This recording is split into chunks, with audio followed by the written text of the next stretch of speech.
আল্লাহ পাক বলেন ওয়াখফিজ লাহুমা জানাহাদ দুল্লি মিনার রাহমা ওয়া কুর রাব্বিরহামহুমা কামা রাব্বায়ানি সগীরা।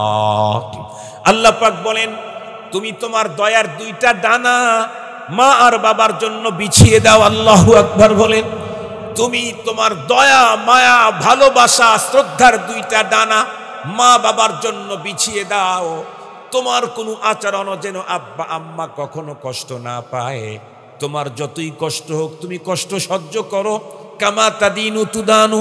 আজকে তোমার বাবা বার্ধক্যতায় পৌঁছেছে, সেদিন বেশি দূর না যেদিন তোমাকেও একদিন এই বয়সে উপনীত হওয়া লাগতে পারে। তুমি যদি আজকে তোমার বাবার সঙ্গে সুন্দর আচরণ করো, তোমার সন্তানেরাও তোমার সঙ্গে সুন্দর আচরণ করবে। তোমার যদি কোনো সন্তান নাও থাকে, তুমি যদি তোমার বাবার মার সঙ্গে সুন্দর আচরণ করো, তাহলে রব্বে কারীম তোমার দুনিয়া এবং আখিরাত চমকায়া দেবে। দুনিয়া আখিরাত চমকাইতে চাও, আব্বা আম্মার খেদমত করো, আব্বা আম্মাকে সন্তুষ্ট করো, তার কাছ থেকে দোয়া নেও। আমাকে অনেক সময় অনেক লোকেরা বলে হুজুর গ্রামের মানুষ, একেবারে অজপাড়া গ্রামে আপনার জন্ম, তো আল্লাহ আপনাকে এত বড় বানালেন কি করে? ঢাকা শহরের কেন্দ্রীয় মসজিদের খতিব, ঢাকার এক মাদ্রাসার শেখুল হাদিস, বা বাংলাদেশের সকল বক্তাদের আপনি চেয়ারম্যান, হেফাজতে ইসলামের কেন্দ্রীয় কমিটির আপনি মহাসচিব, কেন্দ্রীয় তো সহকারী মহাসচিব, এই যে আরো অনেক কিছু পদ পদবি আল্লাহ তাআলা দিয়েছেন, এটা হইল কেমনে? আমি তখন বলি আমি হইলাম চাঁদের মতো। আমি কার মতো বলেন? চাঁদের নাকি নিজের কোনো আলোই, কথা বলেন না কেন? বিজ্ঞানীরা কি বলছে? চাঁদের নিজের কোনো আলোই নাই। কার আলোয় আলোকিত? সূর্যের আলোয় আলোকিত। আমি বলি আমিও তাই। যা দেখতেছো একটাও আমার না, এসব আমার আব্বা আম্মা উস্তাদদের দোয়া, একটাও আমার। আমার বাবা তাহাজ্জুদে বছরের পর বছর ধরে কাঁদছেন তাহাজ্জুদে, আল্লাহ আমার সন্তানকে এই বানাও সেই বানাও। আব্বাজান রোহা মাদ্রাসাতে, শেষ হায়াত তো আব্বাজানের রোহা মাদ্রাসা, রোহা মাদ্রাসাতেই আব্বাজানের কবর, আপনারা অনেকে জানেন। আব্বাজান যখন এতেকাফ করতেন, অনেক লোক আব্বাজানের সাথে রোহা মাদ্রাসার মসজিদে এতেকাফ করত। আমি যখন যাইতাম আব্বার সাথে দেখা করার জন্য, সবাই এসে আমাকে বলতো হুজুর আপনার যে কপাল। কেন? তাহাজ্জুদে হুজুর তাহাজ্জুদে যখন ওঠেন সবার আগে আপনার নাম ধরে কেঁদে দেন। আমরা 8 ভাই, আমার একেবারে বড় ভাই আপনাদের গ্রামে মনে হয় এক সময় ছিল, মাওলানা আবুল কালাম আজাদ, এখন পাঙ্গাসি মাদ্রাসায় আছে। আমার বড় ভাই পর্যন্ত একদিন আব্বাকে বলতেছে, আব্বা হজে যাবেন, তখন আব্বা এসে সালাম মুসাবা, আব্বার সাথে এসে সালাম মুসাবা দিয়ে বড় ভাই বলতেছে, আব্বা আমরা যতই বলি যে আপনি আমাদের জন্য দোয়া করেন, আগে আব্দুল বাসিদের নাম বলবেন, পরে সময় পেলে আমাদেরটা বলবেন। আমার বড় ভাই এই কথা বলতেছে। আপনারা বুঝেন কি আচরণ করলে? আমি তো ভাইদের সিরিয়ালে 4 নাম্বার, আমার ছোট 4টা বড় 3টে, আমি 4 নাম্বার। কি জাতীয় আচরণ করলে বড় ভাই আব্বাকে কথা বলতে পারে যে আপনি তো আগে আব্দুল বাসিদের নাম বলবেন সবার আগে, এরপরে সময় পাইলে আমাদের নাম বলবেন। আব্বা তখন মুস্কি হেসে দিয়ে বলছেন, তাই কি হয়? ছেলে সন্তান সবই সন্তান, তোমারও তো হয়েছে, তবে আব্দুল বাসিদের প্রতি আমার দুর্বলতা একটু বেশি। কেন? কেন আমার প্রতি দুর্বলতা বেশি? কারণ আল্লাহর মেহেরবানিতে আমার 7 ভাই যা করতে না পেরেছে আব্বার জন্য, আল্লাহ আমাকে একা তার চাইতে বেশি করেছে। আমার ইমিডিয়েট বড় ভাই হযরত মাওলানা আব্দুল হাকিম শেখুল হাদিস, জামিয়া ইসলামের রাজশাহী নিউ মার্কেট মসজিদের ইমাম ও খতিব, আল্লামা মোহাম্মদ মিয়া কাসিম মাদ্রাসা শেখুল হাদিস, উনি আব্বার ইন্তেকালের পরে আব্বাকে কবরস্থ করে বাসায় যখন আসছি, আমার দিকে তাকায় চোখের পানি ছেড়ে কেঁদে বলে, আব্দুল বাসেদ তোমার তো জাহে কিসমত, তোমার কিসমত বড় উঁচা। আমরা 7 ভাই মিলে যতটুকুন বাবার খেদমত করতে না পেরেছি, তুমি তার চাইতে বেশি করেছো। তো বলতেছিলাম যেটা, আল্লাহ আমাকে যেখানে পৌঁছাইছেন, আমার নিজের কোনো কারিশমা আলো কিচ্ছু নাই, এটা হলো আমার মা আর বাবার দোয়া, আমার আস্থা আসাতাজায়ে কেরাম ওস্তাদের দোয়া। এজন্য আমি পায়ে হাত দিয়ে বলবো সমস্ত যুবকদেরকে, ও যুবক যাদের ঘরে এখনো এই 2 মহাসম্পদ আল্লাহ রেখে দিয়েছেন, বাবা এখনো বেঁচে আছে, মহাসম্পদ এখনো বেঁচে আছে, মা এখনো বেঁচে আছে, মহাসম্পদ তোমার এখনো বেঁচে আছে। লক্ষ টাকা 10 লাখ টাকা দিয়ে হজে যাচ্ছে মানুষ, 20-25 লাখ টাকা দিয়ে মানুষ হজ করে, তুমি তোমার ঘরে প্রতিদিন কয়েকবার হজের নেকি নেওয়ার সুযোগ আছে। মার চেহারার দিকে রহমতের দৃষ্টিতে তাকাও, ভালোবাসা মায়ার দৃষ্টিতে তাকাও, মোহাব্বতের দৃষ্টিতে তাকাও। একটু ভাবো, এ মা আমাকে ছোটবেলায় মাথায় চুমু খেয়েছে, মুখে চুমু খেয়েছে, কপালে চুমু খেয়েছে, গালে চুমু খেয়েছে, এমনকি আমার পায়ের তালুতে আমার মা চুমু খেয়েছে। এই মুখটা আমার পায়ের তালুর সাথে লাগিয়েছে। সেই মা আজকে কত অসুস্থ, সেই মা আজকে কত অসহায়, সেই মাকে আমি একটু ভালোবাসা দেব। এ মা আমার দয়ার মা, এ মা আমার মায়ার মা। যখন সবাই সব নিজ কাজে ব্যস্ত, তখন মা আমাকে নিয়েই ব্যস্ত। কথা বলেন, কথা বলেন। আমাদের বিয়ে বাড়িতে যখন বিয়ে শুরু হয়, সবাই তো বিয়ের আঞ্জাম নিয়ে ব্যস্ত থাকে, কেউ এই চিন্তা, ওই চিন্তা, ওই চিন্তা। যেই মায়ের শিশু বাচ্চা থাকে, ও হাজার আনন্দে শেয়ার করলেও কানটা থাকে কোন দিকে? সন্তানের দিকে, বাচ্চার দিকে। একটু আওয়াজ পেলে সবাই হাসাহাসির মধ্যে, কেউ বুঝে নাই মার কানে সাইরন বেজে উঠছে, বিদ্যুৎ বেঁকে চলে আসছে, মা আমার বুকের ভিতরে জড়ায় ধরছে। আমি এতক্ষণে ফোপায় ফোপায় কাঁদতেছি, মা একবার পা চুমু খায়, আবার কপাল চুমু খায়, আবার আমাকে বুকের ভিতরে জড়ায় ধরে, আবার মুখের সাথে লাগায়। ওই মা বেঁচে আছে, বড় সম্পদ এখনো বেঁচে আছে। বাবা বেঁচে আছে, বড় সম্পদ এখনো বেঁচে আছে। চাইলেই দৈনিক 100টা হজ করার সুযোগ আমার আছে। চাইলেই দৈনিক 100টা হজ করার সুযোগ আমার আছে। এই জন্য আমি বলবো, আমার কথা না, আল্লাহ পাকের কথা আমি বলছি। আল্লাহ আমাকে যা দিয়েছেন বাপ মায়ের খেদমতের কারণে দিয়েছেন। আপনারা বাপ মায়ের খেদমত করেন, আল্লাহ আপনাদেরকে চাঙ্গি ইনশাআল্লাহ চমকায় দেবে। আল্লাহ পাকের শেষ কথা কোরআন হাকিমের, যেটা আল্লাহ পাক বলেন, ওয়াকুর রব্বির হামহুমা কামা রব্বায়ানি সাগীরা। বার্ধক্য অবস্থায় ভালোবাসা দিলে, আদর দিলে, সোহাগ দিলে, মায়া দিলে, খেদমত করলে, পেশাব পায়খানা পরিষ্কার করলে, নিজের দয়ার ডানাটা আব্বা আম্মার জন্য বিছিয়ে দিলে। আজকে মা দুনিয়া থেকে চলে গেল, বাবা পৃথিবী থেকে বিদায় নিল, এখন তুমি কি করো? ওয়াকুর রব্বির হামহুমা কামা রব্বায়ানি সাগীরা। আর মায়ের পায়খানা পরিষ্কার করা লাগবে না, আর বাবার পায়খানা পরিষ্কার করা লাগবে না, আর মাকে কষ্ট করে বন্ধুরা আমার গোসল করায় দিতে হবে না, আর মায়ের পায়ের ভিতরে তেল লাগায় দিতে হবে না। মা আমার কবরের বাসিন্দা হয়ে গেছে। তাহলে তুমি এখন কি করো? বলে তুমি হাত দুটি উঁচু করে আমার কাছে আপিল করো, আল্লাহ, আল্লাহ, আমার আব্বা আম্মার অপরাধের কারণে যদি তোমার জাহান্নামের আসামি হয়ে থাকে, আমার আব্বা আম্মাকে এখনই তুমি জামিন দিয়ে দাও। তুমি দোয়া করতেই থাকো, রব্বির হামহুমা কামা রব্বায়ানি সাগীরা। আল্লাহ, আমার আব্বা আম্মা দুইজনকে ওইভাবে আদর দেন, সোহাগ দেন, ভালোবাসা দেন।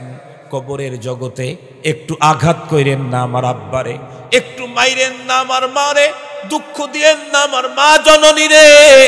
বরং ওই ভালোবাসা আমার মাকে কবর জগতে দেন, ওই ভালোবাসা আমার বাবারে কবর জগতে দেন। কামা রব্বায়ানি সাগীরা। ছোট্টবেলায় আমার মা আর বাবা আমাকে যে আদর দিয়েছিল, কবর জগতে আপনি আমার আব্বা আম্মাকে ওই আদর দিয়ে পালেন, ওই সোহাগার ভালোবাসা আমার আব্বা আম্মাকে দেন। এভাবে যদি কান্না করতে পারি, অর্থাৎ বাবা দুনিয়াতে বেঁচে থাকতে তার হকগুলা যদি আদায় করতে পারি, মরণের পর যে হকগুলি আল্লাহ পাক দিয়েছেন তা যদি আদায় করতে পারি, আল্লাহর নামের শপথ করে বললেও বন্ধুরা আমার কাফফারা দিতে হবে না। আশা করা যায় আমার সন্তান বার্ধক্য অবস্থায় আমার খেদমত করবে, আমি মরণের পরে আমার সন্তান আমার হক আদায় করবে, আর বিনিময়ে আল্লাহ পাক আমাকে পরপারে জান্নাতুল ফেরদাউস নসিব করে দিবে। পায়ের পায়ের নিচেই তোমার জান্নাত লুকায়িত আছে। তুমি আজকে না খেয়ে, বাবার চাহিদা এসেছে, তোমার কামাই নাই, ইনকাম নাই, তোমার বাবা না তোমার জন্য ঋণ করে লজেন্স কিনে দিয়েছে, তোমার বাবা না তোমার জন্য ঋণ করে লজেন্স কিনে দিয়েছে। আজকে বাবার মনের চাহিদা জাগছে আপেল খেতে, তোমার ইনকাম নাই, আরে ধার করো, ঋণ করো, বাবার জন্য 2টা আপেল খরিদ করে দাও। রাত্রি তুমি আসো, নিজ হাতে মুখে ঢুকায়া দাও। জান্নাত কোথায় খোঁজো? বাবার পায়ের নিচেই জান্নাত। মুসলমান ভাইরা রে, আমার কথা ভালো করে বুঝবেন। আল্লাহ পাক রব্বুল আলামিন আমাদেরকে বলে দিলেন, ওয়াবিল ওয়ালিদাইনি ইহসানা, আব্বা আম্মার সঙ্গে ইহসান করবা। যেই পরিমাণে ভালোবাসা আব্বা আম্মা তোমাকে দিয়েছিল তার চাইতে অধিক ভালোবাসা তোমার আব্বা আম্মাকে দিতে হবে। এরপরে আল্লাহ পাক আরো কি বলেন, ইম্মা ইয়াবলুগান্না ইনদাকাল কিবারা আহাদুহুমা আও কিলাহুমা ফালা তাকুল লাহুমা উফফিন ওয়ালা তানহারহুমা ওয়া কুল লাহুমা কাওলান কারীমা।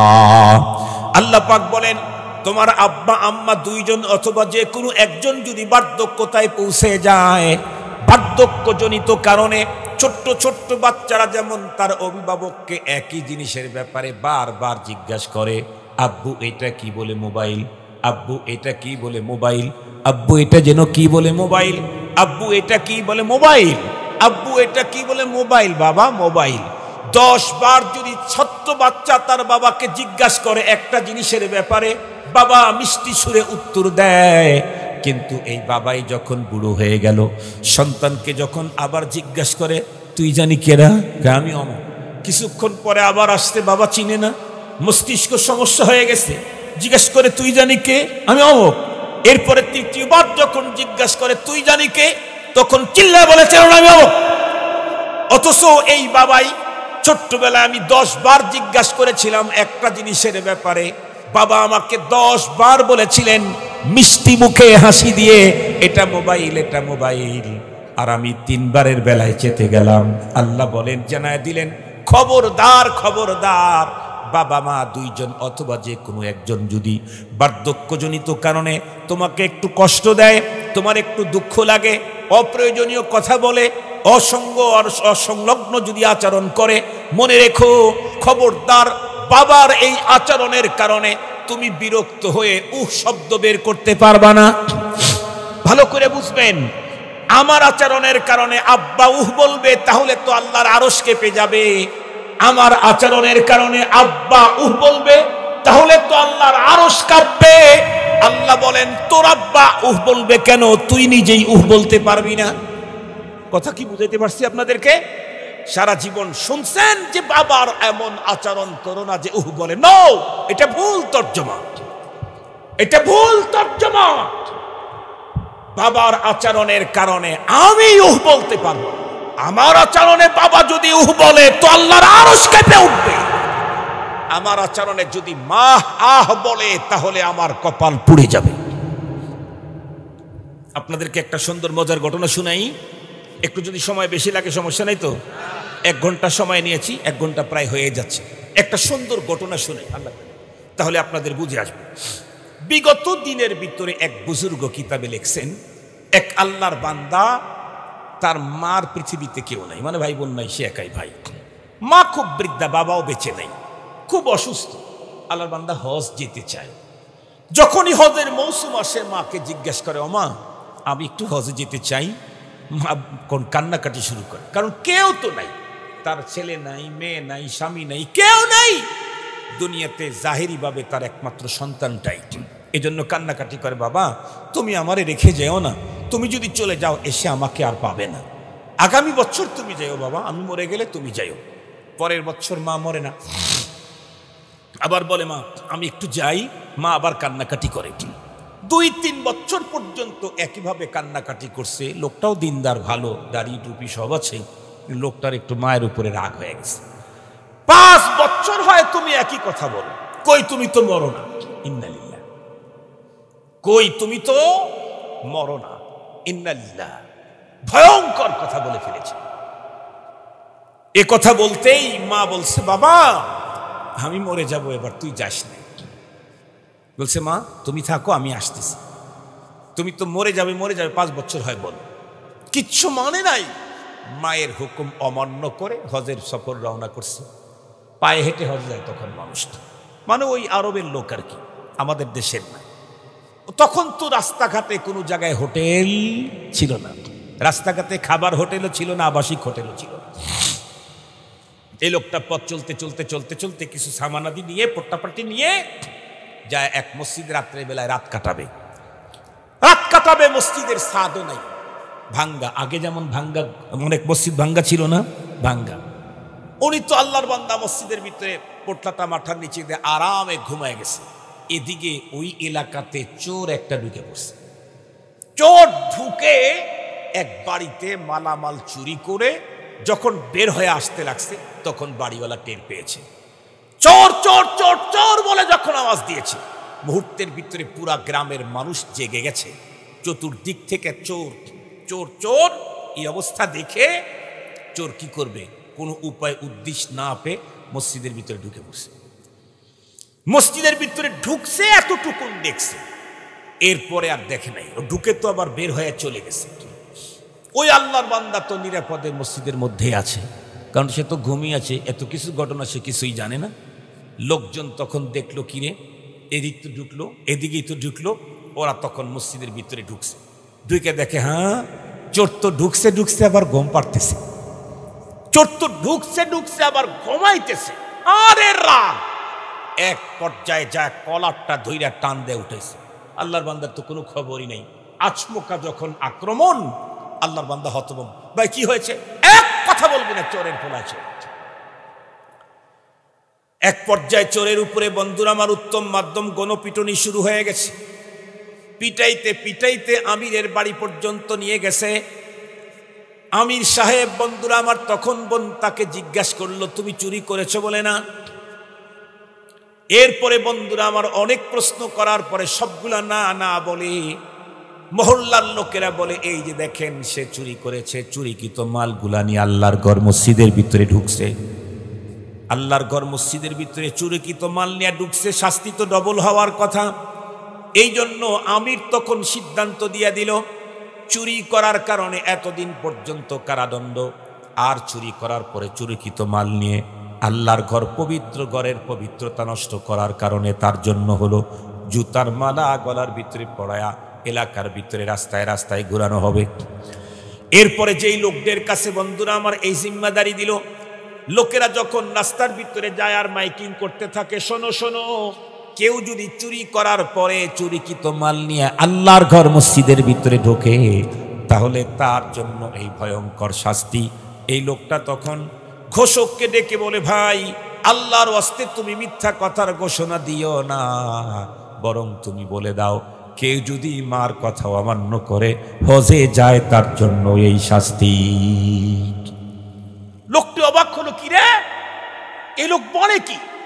ঘুরে নিয়ে গেছে আমিরের কাছে।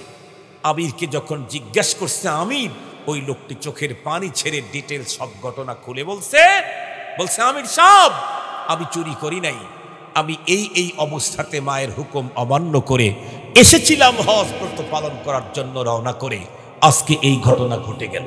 মুহতারাম হাজিরিন, আল্লাহর ঘর তওয়াফ করা, জিয়ারত করা কত বড় নেকির কাজ। সেইখানেও মাকে দেখার মতো যদি কেউ না থাকে তাহলে সেই ক্ষেত্রেও প্রয়োজনে হজটা একটু পিছিয়ে দেওয়া যেতে পারে। মাকে ছেড়ে রেখে যাওয়ার কোনো অনুমতি, হ্যাঁ মাকে দেখার পর্যাপ্ত লোক আছে, তাহলে তো মাসআলা ভিন্ন, খুব ভালো করে বুঝবেন। আল্লাহ পাক কি বলেন, তোমার পিতামাতা দুইজন অথবা যে কোনো একজন যদি বার্ধক্যতায় পৌঁছে যায়, তাদের অসামঞ্জস্য আচরণের কারণে তুমি ক্ষুব্ধ হয়ে আর সহ্য হয় না, এই জাতীয় কথা তো তুমি বলবা না। এবং তুমি কখনোই তোমার আব্বা আম্মাকে লা তানহারহুমা, ধমক দিয়ে কথা বলবা না। যদি তুমি ধমক দিয়ে কথা বলো তোমার আব্বা আম্মার অন্তরে এমন আঘাত লাগবে আল্লাহ পাকের আরশ পর্যন্ত কেঁপে উঠবে।